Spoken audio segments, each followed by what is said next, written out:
നമുക്കിന്ന് കുറച്ച് തേങ്ങ എടുത്താലോ? പുഴയിൽ വെള്ളം വന്ന് കയറിയപ്പോൾ കുറേ തേങ്ങ വന്ന് കുടുങ്ങി കിടപ്പുണ്ട്. അപ്പോൾ നമുക്കത് എടുക്കാൻ വേണ്ടി പോകണം കേട്ടോ. ഇത് കയ്യിലുള്ളതൊരു പാരയാണേ. അപ്പോൾ എൻ്റെ ഒരു ഫ്രണ്ടും കൂടെ പുഴയിൽ വരാമെന്ന് പറഞ്ഞിട്ടുണ്ടായിരുന്നു കേട്ടോ. കുറച്ച് നേരം ഇരുന്നപ്പോഴത്തേക്ക് ഓണപ്പരീക്ഷ എഴുതാൻ വേണ്ടി പിള്ളേരൊക്കെ പോകുന്നുണ്ടായിരുന്നു കേട്ടോ. പിന്നീടൊരു 10 മിനിറ്റ് ഇരുന്നപ്പോഴത്തേക്കും നമ്മുടെ ഫ്രണ്ടും വന്നിരുന്നു കേട്ടോ. നമ്മൾ ആദ്യം പോകുന്നത് ഈ പാലത്തിൻ്റെ കുറച്ച് മേളിലോട്ടാണ് കേട്ടോ. അങ്ങനെ നമ്മൾ പുഴയിലെത്തി. ഈ പാലത്തിൻ്റെ കുറച്ച് മേളിലോട്ടാണ് നമ്മൾ പോകുന്നത് കേട്ടോ. അപ്പോൾ കുറച്ച് തേങ്ങ നമ്മൾ നേരത്തെ ആദ്യം അവിടെ എടുത്ത് വെച്ചിട്ടുണ്ടായിരുന്നു. അപ്പോൾ അതെടുക്കാൻ വേണ്ടിയിട്ടാണ് ഇപ്പോൾ ഇതിൽ പോകുന്നത് കേട്ടോ. കിട്ടിയ തേങ്ങ ഓരോന്നായിട്ട് നമ്മൾ പൊതിക്കാൻ തുടങ്ങിയിട്ടുണ്ട് കേട്ടോ.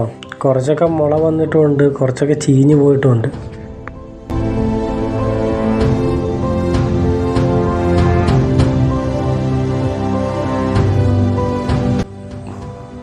വലിയ വെള്ളം വന്നപ്പോൾ തേങ്ങ വേസ്റ്റിൻ്റെ അടി പെട്ടുപോയിട്ടുണ്ട്.